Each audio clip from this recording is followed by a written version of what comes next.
वक्फ पर नहीं थमी रार, विपक्ष का प्रहार। To cover up his economic follies of his friend, he got in the Waqf bill. ये बहुत ही जन विरोधी कानून है।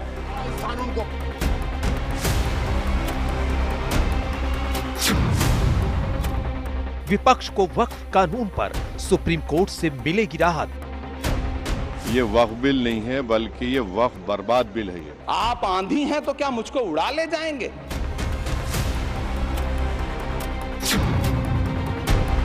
वक्फ कानून पर कौन कर रहा गुमराह? आश्वस्त हैं कि न्यायालय का निर्णय हमारे पक्ष में आएगा। लालू जी के राज में जो वक्फ का मुसलमानों के हितैषी बन रहे हैं, उनके राज में मदरसा के टीचरों को क्या मिलता है? अब योगी कराएंगे वक्फ की जमीनों का सर्वे। बोर्ड के नाम पर लूट खसोट हमेशा के लिए लगाम लगाने का काम किया है। अल्लाह बोल में आपके साथ मैं हूं अंजना ओम कश्यप। वक्फ संशोधन कानून पर सियासी लड़ाई जो अभी तक सड़क से संसद तक चल रही थी, अब यह लड़ाई सुप्रीम कोर्ट की दहलीज तक पहुंच गई है। विरोध है कि थमने का नाम नहीं ले रहा। मुस्लिम संगठन हो, विपक्ष की तमाम पार्टियां हो, उनके नेता हो, उन सब ने सुप्रीम कोर्ट में अब तक 11 याचिकाएं दाखिल कर दी हैं। कुल मिलाकर अब विपक्ष को सुप्रीम कोर्ट से ही आस बची है। इधर वक्फ कानून बना और उधर योगी सरकार एक्शन मोड में आ गई है। सीएम योगी आदित्यनाथ ने वक्फ की जमीनों का सर्वे कराने का ऐलान कर दिया। यानी एक बात तय है, 2027 में होने वाले यूपी विधानसभा चुनाव तक वक्फ की संपत्तियों पर रार छिड़ी रहने वाली है।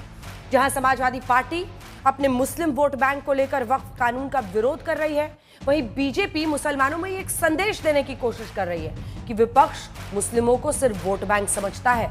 इसीलिए मोदी सरकार सबका साथ, सबका विकास, सबका विश्वास सिर्फ नारा ही नहीं बल्कि उसे चरितार्थ कर रही है। आज हम वक्फ कानून पर हो रही सियासत और कानूनी लड़ाई पर करेंगे हल्ला बोल, लेकिन उससे पहले ये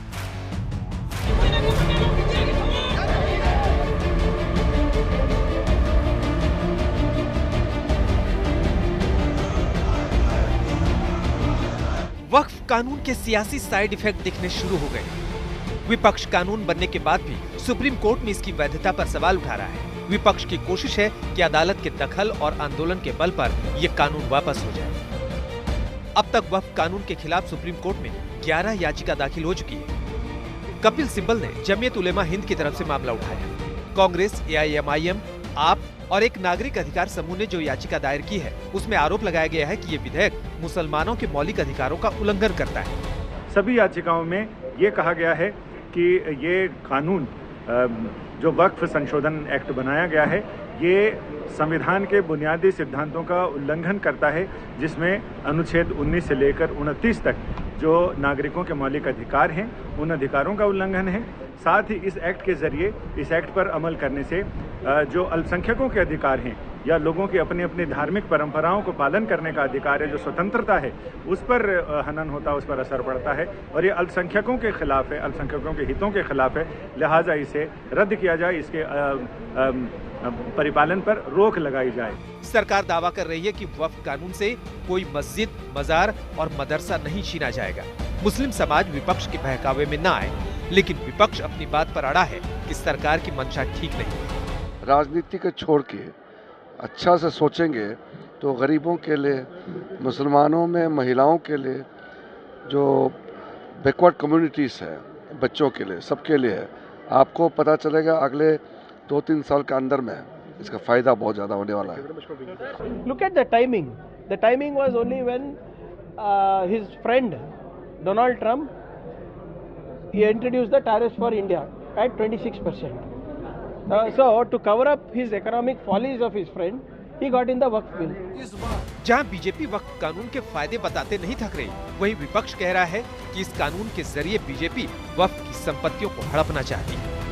मैं उन सभी राजनीतिक दलों से कहना चाहूंगा, जब एक बार आप माननीय उच्चतम न्यायालय तक जा चुके हैं, तो वहां पर न्यायिक प्रक्रिया की गरिमा को ध्यान में रखते हुए राजनीतिक बयानबाजी से बचने का प्रयास करना चाहिए। ये बहुत ही जन विरोधी कानून है। ये लोग अभी समझते हैं कि बहुत अच्छा है, अच्छा नहीं है। ये सब पे लागू होगा। आशा है या रादर विश्वास है कि सुप्रीम कोर्ट से हमारे लोगों को, जो लोग इस बिल के बारे में गए हैं सुप्रीम कोर्ट में, उनको इंसाफ मिलेगा। लालू जी के राज में जो वक्फ का मुसलमानों के हितैषी बन रहे हैं, उनके राज में मदरसा के टीचरों को क्या मिलता था? नीतीश कुमार ने सारे कब्रिस्तान की घेराबंदी करा दी। आज कोई भी बात नहीं है कहीं भी, पूरे बिहार में अमन चैन है। वहीं आज जम्मू कश्मीर विधानसभा में वक्फ कानून को लेकर जमकर महाभारत हुई। नेशनल कॉन्फ्रेंस के तारिक सादिक ने स्थगन प्रस्ताव रखकर इस पर बहस की मांग की, तो स्पीकर ने नियमों का हवाला देकर चर्चा की इजाजत नहीं दी। सदन में एनसी विधायक ने काली जैकेट पहनकर विरोध प्रदर्शन भी किया। एक विधायक काली जैकेट लहराते नजर आए। बीजेपी बोली, कानून संसद में बना है, इसलिए यहाँ चर्चा नहीं हो सकती। लेकिन पीडीपी, नेशनल कॉन्फ्रेंस और कांग्रेस के विधायक अड़े रहे। We are not challenging the authority of the parliament. What we are saying कि अगर यहाँ हाउस अपना एक कुछ डिस्कशन करना चाहता है, एक अपना एस्पिरेशन और अपनी बात रखना चाहता है, we have all the right to do it. जो बिल पास किया गया हो संसद द्वारा और जिसको मोहर लगाई हो राष्ट्रपति ने भी मंजूरी द्वारा, और अब उसे हम सब जुडिस भी मानते हैं, कोई कोर्ट में भी चला गया, जो भी कोर्ट में गया हम स्वागत करते हैं इन चीज़ों का, वो संवैधानिक है। सुप्रीम कोर्ट में जाना पार्लियामेंट के बिल को पास करने के बाद हम मानते हैं भाई आप चले गए। अब मुझे बताइए, यूनियन टेरिटरी जम्मू कश्मीर, इसकी असेंबली वक्फ बिल को डिस्कस करेगी? मतलब कितनी शर्म की बात है। इधर देश के सबसे बड़े सूबे उत्तर प्रदेश के सीएम योगी आदित्यनाथ वक्फ कानून पर सख्त दिख रहे हैं। योगी कह चुके हैं कि वक्फ की जमीनों का सर्वे होगा और अब वक्फ बोर्ड के नाम पर कोई भी जमीन नहीं लूट सकेगा। अब सार्वजनिक संपत्ति जो भी होगी, जो राजस्व की भूमि होगी, उसका उपयोग विद्यालय बनाने में, चिकित्सालय बनाने में, कॉलेज बनाने में, मेडिकल कॉलेज बनाने में, ऐसे बैराज बनाने में, गरीबों के लिए आवास बनाने में ही उसका उपयोग होगा। वहीं जैसे भूकंप के बाद आफ्टर शॉक का डर रहता है, वैसे ही वक्फ कानून के बाद वक्फ की जमीनों में बंदरबाट का खुलासा होने लगा है। प्रयागराज में माफिया अतीक अहमद और उसके परिवार ने वक्फ की करीब 100 करोड़ की संपत्ति पर कब्जा किया था। जब योगी सरकार ने अतीक की कब्जा की गई कुछ जमीनों पर बुलडोजर चलाया था, उसके बाद वक्फ की जमीन खाली हुई तो नए मुतवल्ली अम्माद हसन ने वहाँ एक अस्पताल खोल दिया था, जहाँ गरीबों का इलाज मुफ्त होता है। माननीय महाराज जी का बयान ये था कि जितनी भी संपत्तियां जो अनरजिस्टर्ड हैं, उन्हें जो कब्जे में है, उन्हें खाली करा करके, उन कुख्यात अपराधियों से खाली करा करके उसमें हॉस्पिटल्स, दीनी इदारे और कई सारी चीजें खोलने के लिए कहा गया। तो ये गलत कहाँ है? यही तो वक्फ का असल मतलब था। तो मुख्यमंत्री साहब के आदेश पे यहाँ पे भू माफिया के विरुद्ध बहुत कुछ किया गया है। एक हैरान करने वाला तथ्य ये भी है कि पूरे देश में वक्फ की जितनी संपत्ति है, उसका 27% हिस्सा सिर्फ यूपी में है। इसे ऐसे समझिए कि वक्फ कानून को बनने के बाद सबसे ज्यादा हंगामा यूपी में ही होना है, क्योंकि देश में वक्फ की हर 4 में से 1 प्रॉपर्टी यूपी में ही है। फिलहाल वक्फ कानून को चुनौती देने वाली याचिकाओं से एक बात तो साफ है कि विपक्ष इसे बीजेपी के खिलाफ बड़ा हथियार बनाने के मूड में नजर आ रहा है। बिहार में राहुल गांधी की पदयात्रा के दौरान भी वक्फ कानून का मुद्दा मुखर रहने की उम्मीद जताई जा रही है। वक्फ कानून से पहले भी सीएए, 3 तलाक और 370 जैसे संवेदनशील मुद्दों के खिलाफ भी विपक्ष सुप्रीम कोर्ट का दरवाजा खटखटा चुका था। हालांकि अभी तक विपक्ष को किसी मामले में राहत नहीं मिली है। सवाल है कि क्या वक्फ कानून पर सुप्रीम कोर्ट से विपक्ष को सियासी टॉनिक मिलेगी? आज तक ब्यूरो। और आइए चर्चा की शुरुआत करते हैं। गौरव भाटिया जी, राष्ट्रीय प्रवक्ता भारतीय जनता पार्टी के, हमारे साथ बहस में जुड़ गए हैं। एडवोकेट महिमा सिंह हमारे साथ प्रवक्ता कांग्रेस पार्टी की जुड़ रही हैं। वारिस पठान प्रवक्ता एआईएमआईएम के, अनुराग भदौरिया प्रवक्ता समाजवादी पार्टी के, विष्णु जैन वरिष्ठ वकील हमारे साथ सुप्रीम कोर्ट के इस चर्चा में जुड़ रहे हैं। गौरव भाटिया जी, इससे पहले कि मैं चर्चा की शुरुआत करूं, जल्दी से आपको बता देते हैं कि जो कुल वक्फ की संपत्तियां हैं, उनमें से 4 में से 1 संपत्ति उत्तर प्रदेश में है। 27%, 27% जो संपत्ति है वक्फ की, वो उत्तर प्रदेश में है। बाकी तमाम राज्यों में आप देखिए तो पश्चिम बंगाल हो, पंजाब हो, इन जगहों पर 9% है। ये देखिए 9% पश्चिम बंगाल में, 9% ही पंजाब में, तमिलनाडु में 8%, 7% कर्नाटक, केरल 6%, तेलंगाना 5% और गुजरात में 5%। लेकिन पहले सवाल के पहले एक और बड़ी खबर आ रही है, जल्दी से आपको बता दें। अब तक कुल 13 याचिकाएं दाखिल हो चुकी हैं। अब 2 नई याचिकाएं दायर की गई हैं कांग्रेस पार्टी से। मोहम्मद जावेद के बाद सांसद इमरान प्रतापगढ़ी ने वक्फ संशोधन अधिनियम को सुप्रीम कोर्ट में चुनौती दे दी है। यानी अब कांग्रेस पार्टी की तरफ से दो सांसद हैं जो सामने आकर इसके खिलाफ, हालांकि आपको याद होगा इमरान प्रताप गढ़ी ने संसद में भी वक्फ संशोधन बिल के खिलाफ, कांग्रेस पार्टी की तरफ से वो वक्ता थे और उन्होंने जमकर सरकार को इस मुद्दे पर घेरा था। अब देखिए डीएमके भी और कांग्रेस सांसदों की अलग अलग अर्जियां, यानी कुल मिलाकर अगर आप देखिए तो अनेकों अर्जियां अब इसमें शामिल हो गई हैं, जिसमें कुल 13 याचिकाएं दाखिल हो गई हैं। 3 से 4 राजनीतिक पार्टियां तो उसमें सामने आ चुकी हैं, जिसमें कांग्रेस पार्टी से 2 सांसद अब इसके खिलाफ कोर्ट जा चुके हैं। एआईएमआईएम के अध्यक्ष असदुद्दीन ओवैसी जा चुके हैं, वहीं डीएमके भी अब इसमें शामिल हो गई है।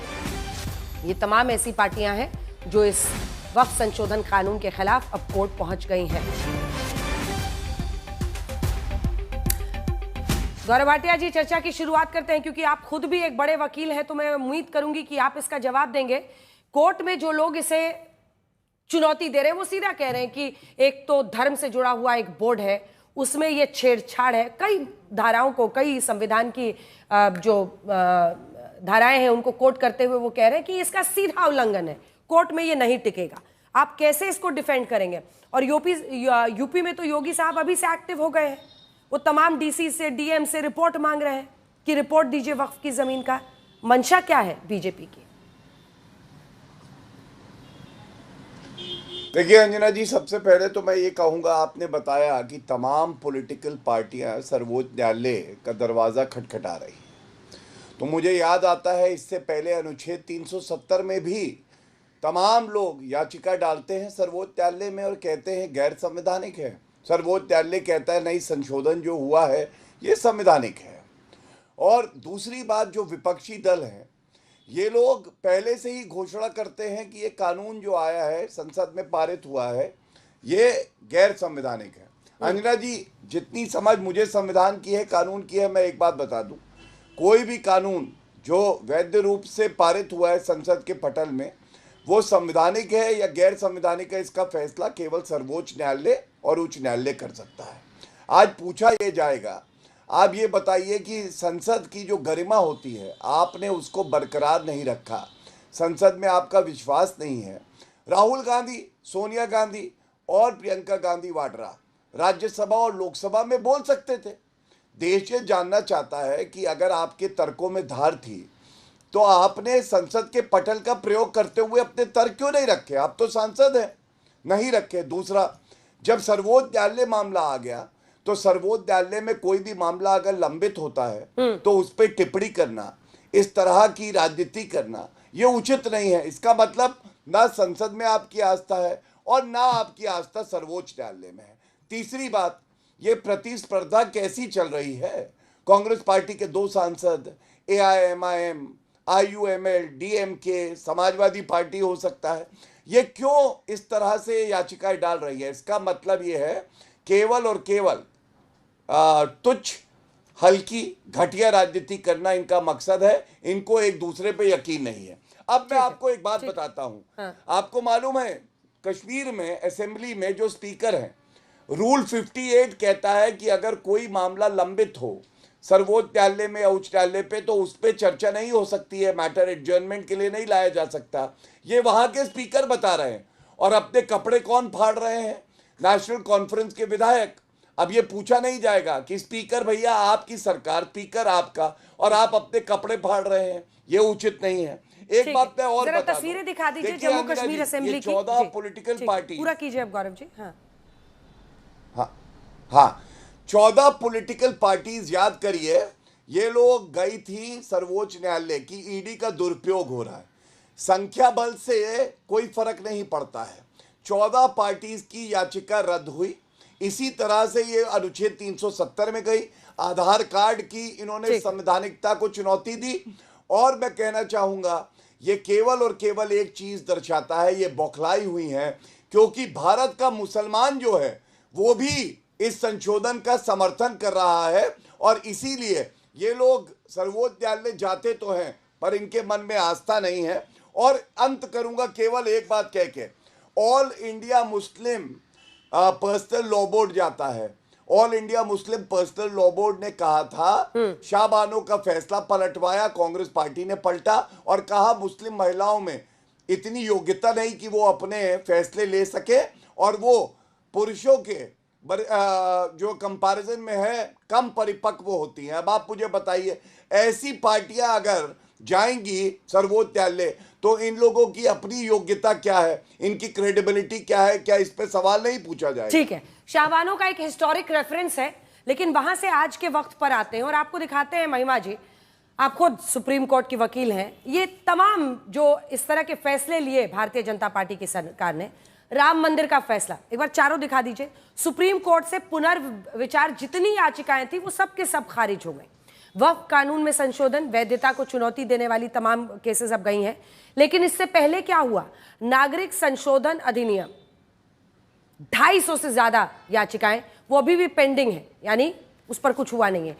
3 तलाक पर कानून, 15 से ज्यादा याचिकाएं इस पर लंबित ही हैं, वो ऐसे ही चल रही है। मतलब ठंडे बॉक्स में डल गया है, बस इतना है कि उसको लेकर पॉलिटिक्स जिसको जिसको उस वक्त करनी थी कर दी।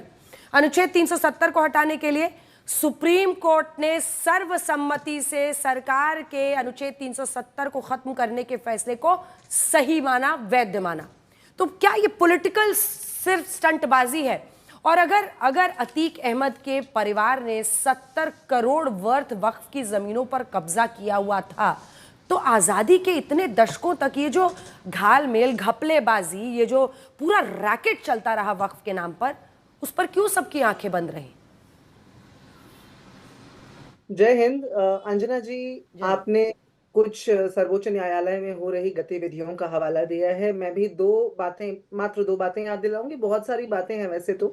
कृषि बिलों का अंजाम क्या हुआ था, कृषि विधेयक का, और चुनावी बॉन्ड्स के ऊपर सर्वोच्च न्यायालय ने क्या कहा था, इस पर विस्तार से न जाते हुए बस ये याद दिला देना चाहती हूँ कि सर्वोच्च न्यायालय ने असंवैधानिक घोषित किया था इस दुनिया का सबसे बड़ा घोटाला जो भाजपा ने इस देश के साथ किया उससे। अब ये जो उम्मीद नाम का बिल इस देश के अल्पसंख्यकों के ऊपर, मुसलमानों के ऊपर भाजपा ने थोपने का काम किया है ना, ये जो उम्मीद थोपी है भाजपा ने, इसका हमने जब विरोध किया संसद के अंदर तो भाजपा कहती रही हमने तो संज्ञान में लिया है, हमने तो संवाद किया है। जब हमने कहा कि जेपीसी के अंदर ना तो सिर्फ क्लॉज दर क्लॉज चर्चा नहीं हुई है बल्कि शुरू में खिलाफत होती रही, तो पहली बार ऐसा हुआ कि इस तरह की जेपीसी के अंदर भाजपा को न चाहते हुए भी ऐसे लोगों को, नॉन स्टेक होल्डर्स को लेना पड़ा जिन्हें वो न लेना चाह रही थी। तो इसलिए ये सारी बातों के बावजूद आज बिल तो पास हो गए हैं, लेकिन आज की सच्चाई क्या है अंजना जी? आज की सच्चाई ये है कि कल उत्तर प्रदेश के अंदर 300 लोगों को, जिन्होंने शांतिपूर्वक विरोध करने का, प्रदर्शन करने का साहस किया, उनको 2-2 लाख रुपए के बॉन्ड साइन करने का नोटिस वहां के प्रशासन ने दे दिया है। इसी के साथ आज की सच्चाई ये भी है कि भाजपा के सहयोगी दलों के अंदर टूट बढ़ने लगी है। भाजपा के प्रवक्ता न जाने कौन से मुंह से कह रहे थे कि हमारे सहयोगियों में विश्वास नहीं है, क्योंकि चाहे वो आज जदयू हो चाहे रालोद हो, दोनों दलों के अंदर किस तरह की फूट मची है, किस तरह से लोग भाग रहे हैं उन्हें छोड़ छोड़ करके। मैं उत्तर देना चाहता हूं। वो सबके सामने है, मैंने बड़े अनुशासन से बात सुनी थी, ऐसी ही आशा और अपेक्षा भी करती हूँ, और हम लोग तो मैं समझती हूँ डेकोरम को बखूबी समझते हैं।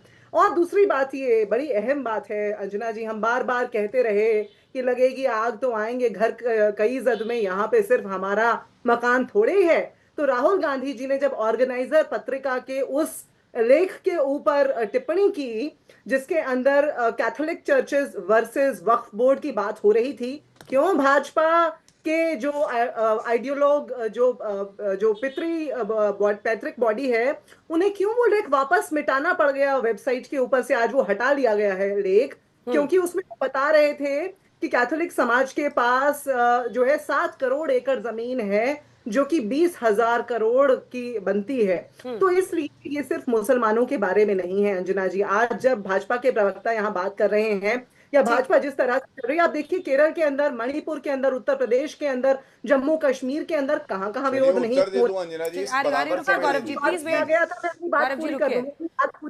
महिमा जी देखिए, आपने भी उतना ही लंबा बोला जितना उन्होंने बोला था, लेकिन मैं एक छोटा छोटा 2 सवाल करती हूँ, इसका जवाब आप मुझे उम्मीद है देंगी जरूर।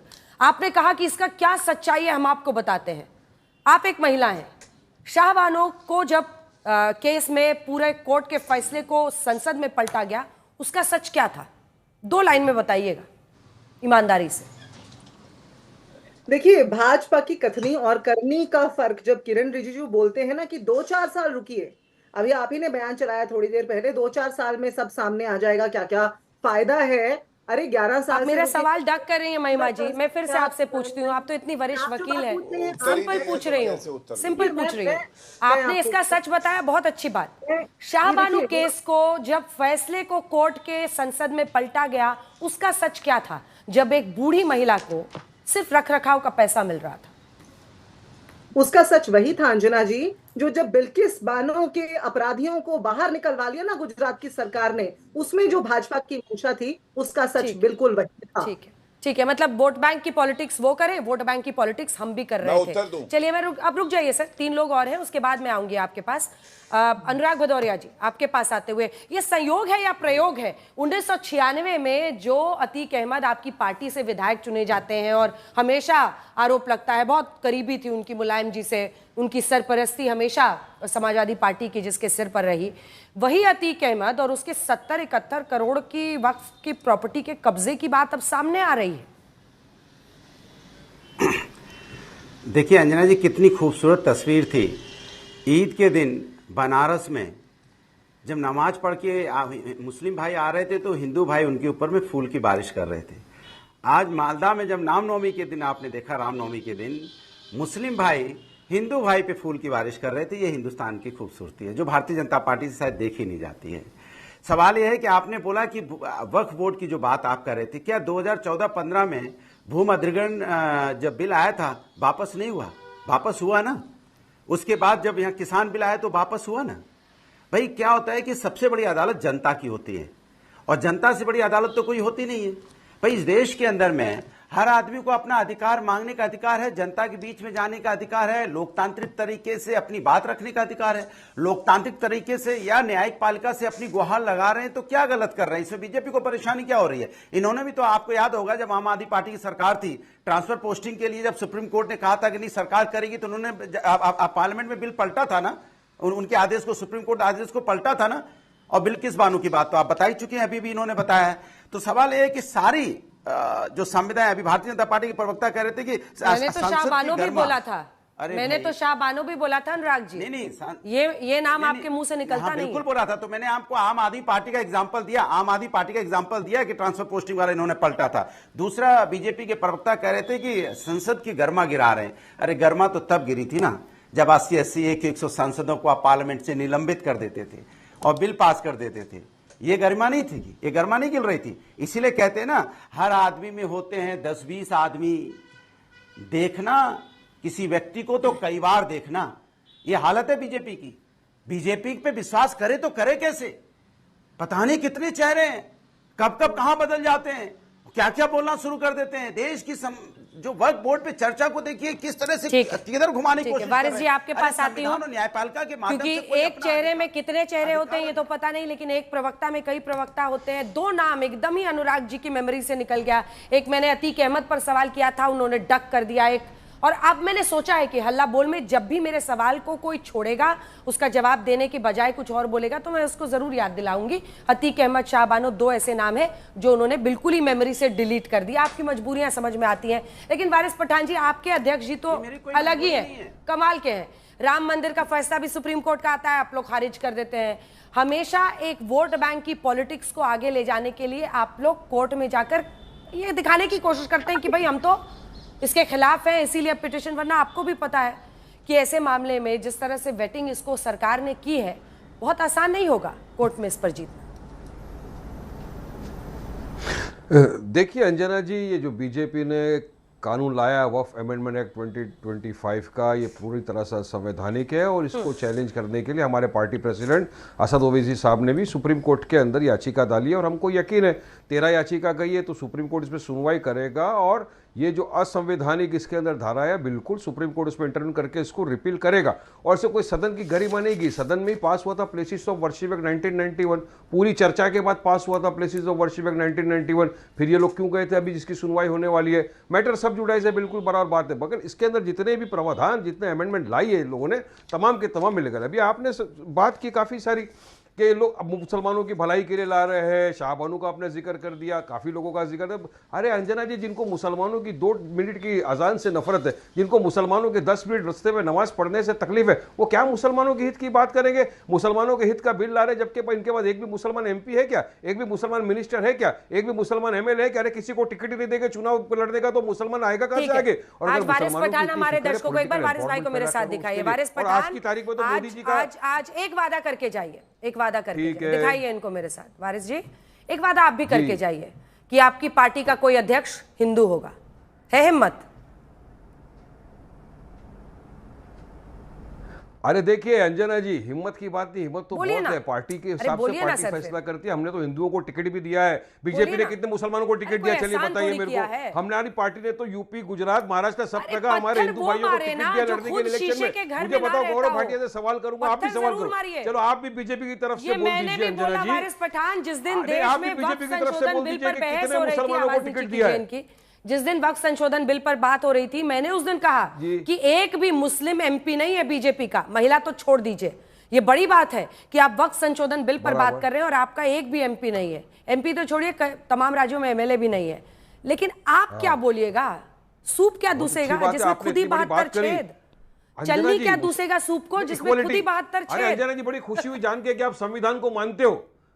अच्छा अंजना जी, बड़ी खुशी हुई। वारिस जी ने आज सर्टिफिकेट दे दिया भाई, ये दिन नोट कर लीजिए सब लोग। जी जी, वारिस जी को फिर से दिखाइए।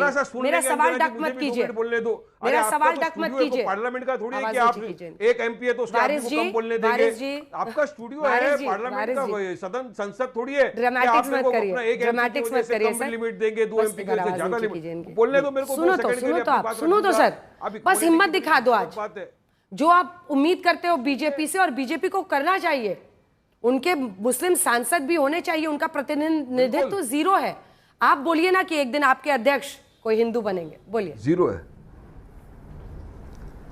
इंशाअल्लाह। उम्मीद पे दुनिया कायम है। कभी बताओ बीजेपी किसी को बनाएगी मुसलमान प्रेसिडेंट? बनाएगी नहीं बनेगी? बात इक्वालिटी की आई है ना। अरे इक्वालिटी की बात कर रहे हैं अंजना जी, खाली सुनो मेरी बात। अरे मुसलमान लेकिन विष्णु जैन जी, विष्णु जैन जी गले मिलके घर चले गए, प्यार मोहब्बत से कुछ नहीं हुआ। जी मैं लौट रही हूँ विष्णु जैन जी, जल्दी से हो गया सर। सबको, सब प्रवक्ताओं को अपनी आवाज इतनी अच्छी लगती है, लगातार बोला आपने। जल्दी से विष्णु जी से लेते हैं, फिर वो कांग्रेस बीजेपी वाले इंतजार कर रहे हैं। विष्णु जैन जी, कोर्ट में देखिए, अगर धर्म के आधार पर ये चैलेंज किया जाता है, और अभी से आप देख रहे हैं पूरी लिस्ट है, जरा दिखाइएगा योगी जी क्या क्या कर रहे हैं। योगी जी तमाम जो 71 करोड़ की जमीन पर अतीक अहमद का कब्जा है वो बाद में दिखाएंगे। योगी सरकार ने वक्फ संपत्तियों को लेकर रिपोर्ट मांगी है। वो कह रहे हैं सभी जिलों में रिपोर्ट दीजिए। कई जिलों ने अभी तक रिपोर्ट भेजी नहीं है। कई जिलों से वक्फ के नाम पर दर्ज सरकारी संपत्ति का ब्यौरा अभी तक नहीं पहुंचा है। प्रदेश में कुल 57,792 सरकारी संपत्तियां वक्फ बोर्ड में दर्ज हैं। अब वो सब पर सर्वे की बात कर रहे हैं, सब पर रिपोर्ट मांग रहे हैं। अब इसको लेकर अगर ये कहा जाए कि एक धर्म विशेष को टारगेट किया जा रहा है, तो कोर्ट में इसके खिलाफ क्या दलील होगी? देखिए, सबसे पहली बात है, इस समय एक्ट ऑफ पार्लियामेंट है। हाँ। और एक्ट ऑफ पार्लियामेंट जिसको दोनों हाउसेस से पास किया गया, प्रेसिडेंट की असेंट रिसीव हुई है आर्टिकल 111 में, तो उस एक्ट का इम्प्लीमेंटेशन तो केंद्र और राज्य सरकार को करना ही है। अब अगर आप अंजना जी इस एक्ट का सेक्शन 3C देखें, तो 3C में क्या लिखा हुआ है कि अगर किसी भी सरकारी संपत्ति को वक्फ संपत्ति घोषित किया गया है तो वो नहीं माना जाएगा। कलेक्टर उसका सर्वे करेगा और रेवेन्यू रिकॉर्ड्स को करेक्ट करेगा। ये एक्ट का मैंडेट है जिसको राज्य सरकारों को इम्प्लीमेंट करने के लिए बाध्य है। अगर आप इसको दूसरी बात देखें, जो सेक्शन 3D है, जो ASI संपत्ति है, उसमें अगर वक्फ का नोटिफिकेशन है तो वो वॉइड माना जाएगा। तो एक्ट को इम्प्लीमेंट करना है। अगर आप इसका वक्फ बाय यूजर का प्रोविजन देखें, अगर कोई वक्फ बाय यूजर है और वहां पे डिस्प्यूट अराइज होता है या वहां पे सरकारी संपत्ति वक्फ बाय यूजर नहीं माना जाएगा। बैरिस्टर साहब ने स्वयं कहा है 1,21,000 ऐसी संपत्ति है जिनका कोई डॉक्यूमेंटेशन नहीं है। अगर एक्ट का मैंडेट है अंजना जी सेक्शन 3B में कि आपको सारी वक्फ की संपत्ति का ब्यौरा देना है, तो ये सेंट्रल एक्ट का मैंडेट है। अगर एक्ट का मैंडेट है कि सेक्शन 40 रिपील किया जाता है, अब आप किसी भी संपत्ति को वक्फ संपत्ति घोषित नहीं कर सकते हैं, तो ये एक्ट का मैंडेट है। अगर एक्ट ने ये कहा है कि कोई भी वक्फ बिना वक्फ डीड के नहीं होगी सेक्शन 36 में, तो ये एक्ट का मैंडेट है। अगर एक्ट ने ये कहा है कि सेक्शन 107 जो लिमिटेशन से एग्जेम्प्टेड है, इसको रिपील करते हैं, सेक्शन 108 जो इवैक्यू प्रॉपर्टी आपको दे दी गई थी उसको रिपील करते हैं, तो ये एक्ट का मैंडेट है, इसको फॉलो करना है अंजना जी। तो ये इसमें कोई धर्म विशेष की बात नहीं आती है। ये पार्लियामेंट का एक्ट है जिसको केंद्र और राज्य सरकार इंप्लीमेंट करने के लिए बाध्य है। ठीक है, लेकिन गौरव भाटिया जी, ये भी एक सच्चाई है कि वक्फ की जमीन और ये जो धर्म इस्लाम को जो लोग मानते हैं वही लोग ये दान करते हैं वक्फ कहकर, और इसलिए दिया जाता है कि गरीब जो लोग हैं या महिलाएं हैं या बच्चे हैं उनको इससे मदद मिले। लेकिन ये भी एक सच्चाई है कि भारतीय जनता पार्टी पर यह आरोप लगता है कि आपका एक भी मुस्लिम सांसद नहीं है जो इस्लाम के भी नजरिए से अपनी बात रख सके। तमाम पार्टियों की तरफ से कई इस्लाम से मतलब मुस्लिम सांसदों को खड़ा किया गया, महिलाओं को खड़ा किया गया। समाजवादी पार्टी की तरफ से कायराना से महिला सांसद थी मुस्लिम, लेकिन आपकी पार्टी में एक भी मुस्लिम सांसद नहीं है जो उस धर्म का भी प्रतिनिधित्व कर सके, उसका पक्ष रख सके। ऐसे में आरोप लग रहा है कि आप बायस्ड हैं।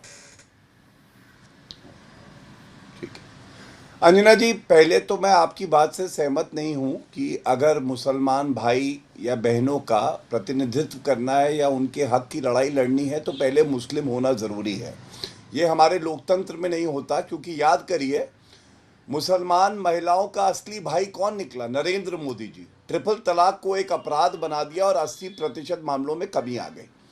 आप भी गलत हैं, वारिस पठान भी गलत हैं, और तमाम प्रवक्ता जो कह रहे हैं कोई सांसद भाजपा का मुस्लिम नहीं है। गुलाम अली खटाना ये सांसद हैं, पार्लियामेंटेरियन, तो ये कहना कोई भी नहीं है, ये भी गलत है।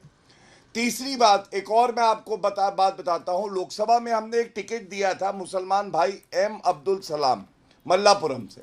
ये चुनाव नहीं जीते, कभी चुनाव जीतता है कोई, कभी नहीं जीतता है। ये पैमाना नहीं हो सकता है कि आपने मुसलमानों को प्रतिनिधित्व और सशक्तिकरण किया कि नहीं किया।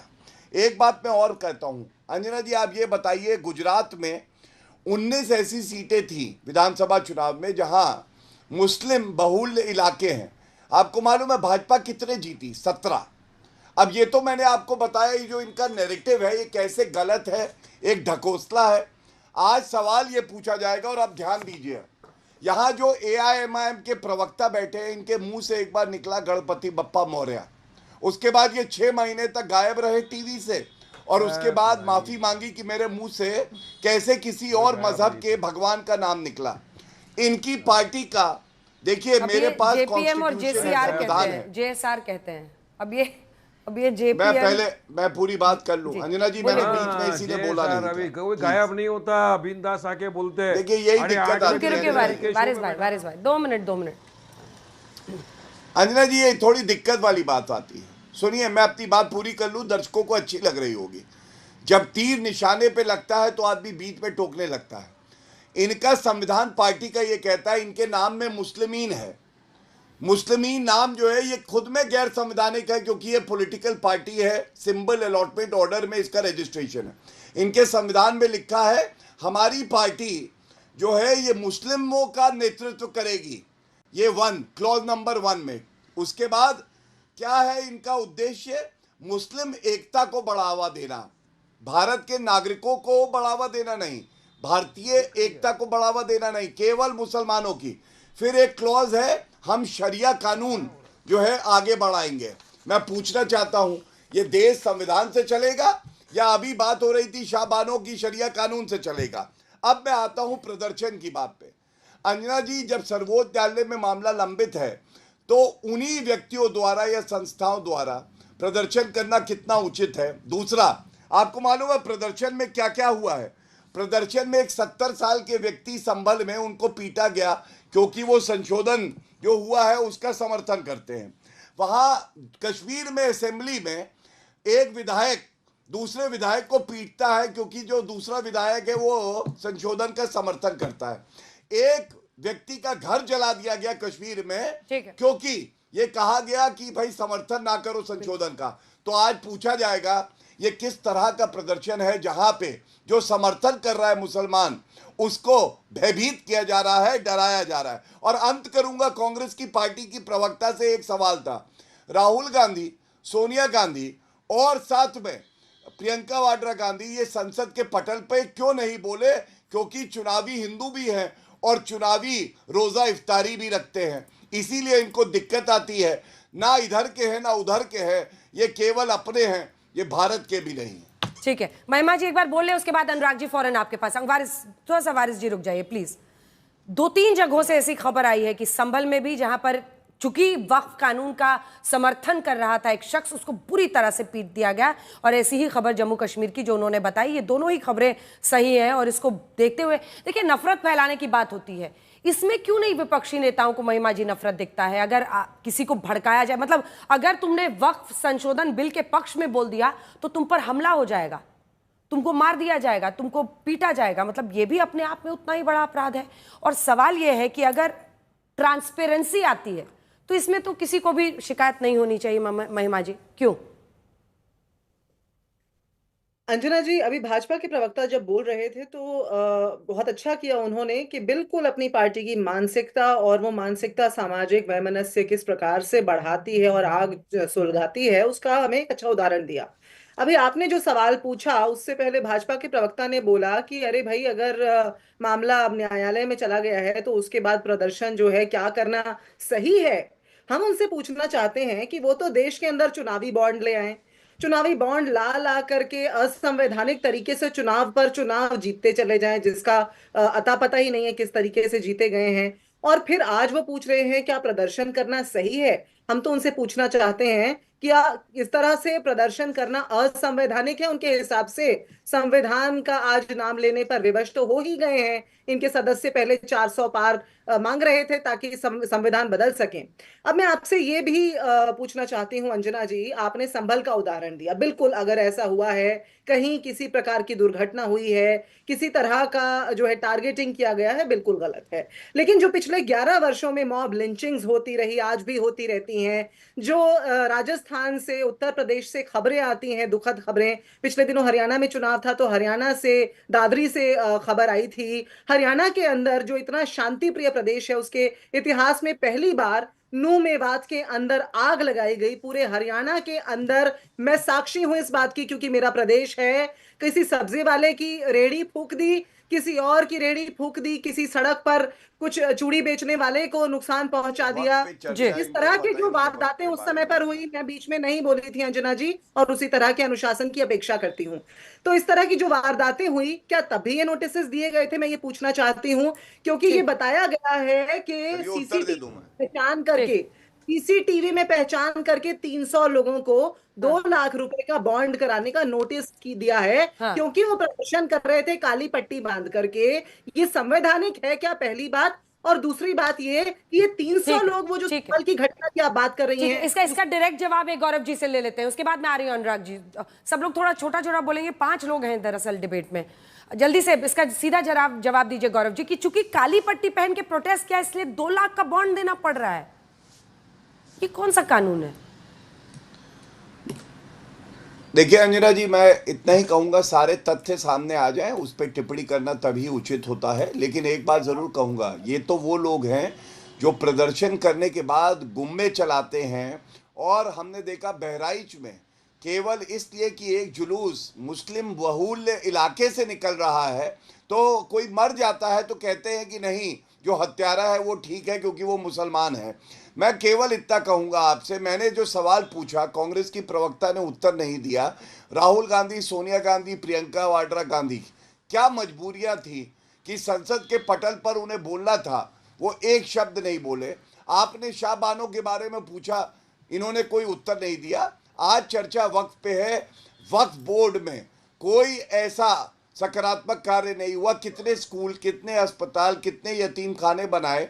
नहीं बनाए। वहां घपला होता था, भू माफियाओं का अड्डा था। इसलिए हमने संशोधन किया और भारत की जनता सभी धर्मों से उसका जल्दी से एक लाइन का रिस्पांस मुसलमान हो, सिख हो। वो भी पूछ रहे हैं कि शाह बानो पे आप चुप्पी नहीं तोड़ते हैं आप लोग? महिलाएं भी नहीं तोड़ती है कांग्रेस पार्टी की? नहीं, सोनिया गांधी बोली नहीं, राहुल गांधी बोले क्यों नहीं? पार्टी से भाई, हमारे देश के प्रधानमंत्री, मेरे आपके सबके प्रधानमंत्री कितने दिन संसद में आए? इस बात का जवाब तो भाजपा को देना चाहिए। हमारी पार्टी से कौन कौन से मुद्दे पर बोलेगा? ये क्या सीख हम भाजपा से लेंगे? भाजपा को हमें ये पाठ पढ़ाने की जरूरत नहीं है। बहरहाल, मैंने आपको वो खबर दिखाई अंजना जी, भेज भी देती हूँ, चला दीजिएगा अपनी स्क्रीन पर कि किस तरह मुजफ्फरनगर में ये अन्याय हुआ है। तस्वीरें हम दिखा रहे हैं। जो काली पट्टी बांधी गई थी ऐसे लोगों से जो बॉन्ड की बात है, और इसी के साथ साथ जो दूसरी तस्वीर संभल की है वो भी टू विंडो करके दिखा दीजिए, जहां पर वक्फ का समर्थन करने की वजह से एक बुजुर्ग व्यक्ति को जिस तरह से पीटा गया है। ये भी नहीं होना चाहिए ना वारिस जी, क्यों उकसाते हैं लोगों को?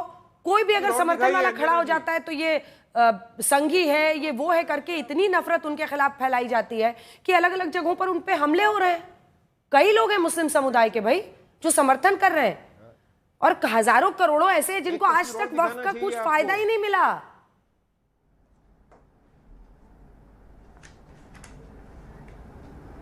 वारिस जी, मैं बोलूं? बोलिए। देखिए अंजना जी, आपने 2 तस्वीरें दिखाई। संविधान ने इजाजत दिया है पीसफुल प्रोटेस्ट करने का, काली पट्टी खाली बाना तो 2 लाख रुपए पेनल्टी हो गया। अगर रास्ते में नमाज पढ़ेंगे तो पासपोर्ट जब्त हो जाएगा। कल रामनवमी का जुलूस था, कुछ लोगों ने शोभा यात्रा निकाली, वहां पर जुलूस के नाम के ऊपर एक दरगाह के पास गए प्रयागराज के अंदर, उसके ऊपर खड़े होकर पूरी तरह से भगवा झंडा लहराया, वहां पे नारेबाजी की। उनके खिलाफ कुछ होगा? पासपोर्ट जब्त होगा क्या? उसके खिलाफ बुलडोजर चलेगा? नहीं चलेगा। तो क्यों ऐसा अनइक्वालिटी की बात करते हैं देश के अंदर? ये बात बैठ के बड़ी बड़ी बात कर रहे हैं। संविधान कहाँ लिखा हुआ है वारिस जी? इस देश के संविधान में कहां पर कौन से आर्टिकल में लिखा हुआ है कि अगर रामनवमी का जुलूस है तो वो मजार या मस्जिद के आसपास से नहीं गुजर सकता है, और अगर गुजरेगा तो उसके खिलाफ कुछ होगा? ऊपर चढ़ने को बच के चलना होगा। गुजरे कहीं से भी गुजरे, आपत्ति नहीं है। कहीं से भी गुजरे आपत्ति नहीं है, लेकिन किसी की दरगाह के ऊपर चढ़ के भगवा झंडा लहराएंगे। अभी उसके पहले ईद की नमाज पढ़ी, करोड़ों लोगों ने सब प्यार से नमाज पढ़े, अपने गले मिले, अपने घर चले गए। किसी ने किसी मंदिर के ऊपर जाके भगवा हरा झंडा लहराया, किसी ने कोई नारेबाजी की, किसी ने नाच गाना किया, तलवार लहराई नहीं किया। प्रयागराज की भी तस्वीर है, प्रयागराज की घटना का वो जिक्र कर रहे हैं जहां पर भगवा झंडा जाकर लहराया जाए। ये भी तो विष्णु जी एक एनिमोसिटी है, लेकिन यहाँ पर रास्ते के ऊपर प्रयागराज की भी तस्वीर है, शोभा यात्रा निकालिए, कोई रोकता नहीं है आपको। यहीं पर जाकर पूरा कॉन्फ्लिक्ट आता है। अगर प्रयागराज में जाकर मजार पर या ऐसी जगहों पर कोई भगवा झंडा गाड़ दे, ये भी ठीक नहीं है। तो नफरत तो दोनों तरफ से बोई जा रही है। अब ये कोर्ट में कैसे मामला पहुंचता है, अगर ये रंग पहुंचाया जाता है तो क्या असर होगा? नहीं देखिए अंजना जी, मैं ऐसा मानता हूं कि संवैधानिक भारत में हर आदमी को अपनी बात कोर्ट में कहने का अधिकार है। किसी भी आदमी को कानून अपने हाथ में लेने का अधिकार नहीं है। इस समय सुप्रीम कोर्ट में याचिकाएं फाइल की गई हैं। हमने देखा है कि सुप्रीम कोर्ट में पास में भी, जैसे दोनों प्रवक्ताओं ने कहा, दोनों साइड से इंटरफियर किया है। 13 याचिकाएं पहुंची हैं। सुप्रीम कोर्ट इसकी कॉन्स्टिट्यूशनल वैलिडिटी टेस्ट करने वाली है। तो मुझे लगता है हर आदमी को अपने प्रोटेस्ट का भी अधिकार अभी रोक देना चाहिए। पहले सुप्रीम कोर्ट क्या बात कह रहा है उस पर हम लोगों को ध्यान देना चाहिए, और सारे लोग अपनी प्रोटेस्ट, अपनी बातें तर्क के आधार पर सुप्रीम कोर्ट के मंच पे कह रहे हैं। तो सुप्रीम कोर्ट अभी एडजुडिकेट करेगा कि एक्ट वैलिड है कि नहीं है। अब देखते हैं विष्णु जी की, पता नहीं अनुराग जी अपने दूसरे दिखाइए अनुराग जी को, इस बार अतीक अहमद पर कुछ बोलते हैं कि नहीं बोलते हैं? अतीक अहमद, 71 करोड़ की वक्फ जमीनों पर कब्जा। मैं बोल रहा नहीं तो इसके पहले उसके बीच में कल्याण सिंह जी की गवर्नमेंट भैया, राजनाथ वारिस जी को ऑडियो नहीं आ रहा है, वो इशारा कर सरकार रही है यहाँ पे जी। मैं अपनी बात कह लूं, अपनी बात कह लूं। आपने एक बात आपने बहुत अच्छी बोली कि हर प्रवक्ता में 10-20 प्रवक्ता होते हो, तो आपकी स्क्रीन पे दिखाई पड़ रहा है कि एक प्रवक्ता पहले कुछ और किसी और के लिए बोलते थे, अब किसी और के लिए बोल रहे हो। बिल्कुल सही है, इसके लिए आपको बधाई के पात्र। दूसरी बात जो आपने अतीक अहमद की बात की, इसके बाद भी कई मुख्यमंत्री बन चुके हैं। राजनाथ सिंह जी मुख्यमंत्री रहे यहाँ पे, क्यों नहीं कार्रवाई की? इसके पहले भी यहां मुख्यमंत्री थे रामप्रकाश गुप्ता जी, क्यों नहीं कार्रवाई की? ये बहाना खोज के लाते हैं। दूसरी बात है कि आपने बोली कि यहाँ पे बीजेपी प्रवक्ता बहराइच की बात कर रहे हैं। अरे इनकी नाकामी की वजह से तो रामकुमार मिश्रा जी की मौत हो गई। अगर पुलिस मुस्तैद होती तो बच जाती जान ना। अगर जिस तरह की बात संभल में हुई है, बुजुर्ग के साथ जो अन्याय हुआ, तो कानून व्यवस्था की बात है ना, जिसके मतलब उत्तर प्रदेश की कानून व्यवस्था पूरी तरह से फेल है। कोई किसी को पीट देता है यहाँ पे, कोई किसी की मॉब लंचिंग कर देगा, इसके मतलब यहाँ पे कोई कानून नाम की चीज है ही नहीं। उसको भारतीय जनता पार्टी उसको बाबरी मार रही है। काली पट्टी बांध के विरोध करने पे आप नहीं काली पट्टी बांध के विरोध कोई लोकतांत्रिक तरीके से विरोध करेगा तो आप उसके ऊपर क्या चार्ज लगा देंगे? अब देश के अंदर में कानून लोकतंत्र है कि नहीं? उत्तर ले लीजिए, आपसे सवाल दे दूं, शांत हो जनरेटर तो उत्तर। आपने दुनिया की बातें बताई, लेकिन काली पट्टी बांध के यहाँ पे संवैधानिक तरीके से, लोकतांत्रिक तरीके से विरोध कर रहे थे, तो आपने बॉन्ड क्यों? गौरव जी इसका जवाब दीजिए। ठीक है, ठीक है, अब जवाब सुनिए अनुराग जी। अनुराग जी 4-5 लोगों ने बोला है तो उनको जवाब देने दीजिए। सरकारों में दंगे क्यों हो रहे हैं, इसका जवाब दीजिए। गौरव जी जवाब दीजिए। अरे वारिस भाई को आवाज नहीं जा रही यार। पहली बात तो संविधान की बात कम से कम सपा के प्रवक्ता ना किया करे। 84 कोसी परिक्रमा यात्रा में साधुओं पे लाठीचार्ज कराया। संसद गरिमा की बात कर रहे थे। आजम खान ने अध्यक्ष जो थी रमा देवी, उनके लिए कहा तुम्हारी आंखों में देखता रहूं, मन करता है हटाऊं ना। ये गरिमा बनाते हैं संसद की। तीसरी बात, अतीक अहमद केवल विधायक नहीं रहे, सांसद रहे समाजवादी पार्टी से। और जब योगी आदित्यनाथ जी ने कहा था मिट्टी में मिला दूंगा, तो मुझे पता है अतीक अहमद की पतलून गीली हो गई, लेकिन अखिलेश यादव की आंखें क्यों गीली हो गई थी? अगर भू माफिया मिट्टी में मिलता है तो समाजवादी पार्टी के अध्यक्ष अखिलेश यादव को दर्द क्यों होता है? ये बात जरूर पूछी जाएगी। एक प्रवक्ता में 20-20 प्रवक्ता बीच में मत बोला करो तोते, अच्छा नहीं लगता है। तोते बीच में मत बोला करो, अच्छा नहीं लगता है। घर वाले भी तुम्हें टिपियां आएंगे। तो कौन करता है, हमें बताने की जरूरत नहीं है। आवाज नीचे कीजिए, आवाज नीचे कीजिए। अनुराग जी प्लीज 2 लाइन में खत्म कीजिए सर। किस अनुच्छेद में राष्ट्रपति जो है वो अनुमति देता है बताओ? चलो, संविधान पढ़ोगे नहीं, बीच में टोकने आ जाओगे। है अखिलेश यादव ने वक्त छोड़ के सब बातों पे चर्चा कर दी संसद के पटल पे। तैयारी नहीं थी अखिलेश यादव की। लगता है तुम्हारे साथ ज्यादा समय बिता रहे हैं। चीन पे बोले, भाजपा का अध्यक्ष नियुक्त नहीं हुआ इस पे बोले, नोटबंदी पे बोले, वक्त पे नहीं बोल पाए बेचारे। चलिए, वक्त इतने की इजाजत देता है। आप सभी का बहुत बहुत धन्यवाद हमारे साथ जुड़ने के लिए। देश दुनिया की बाकी खबरों के लिए आप देखते रहिए आज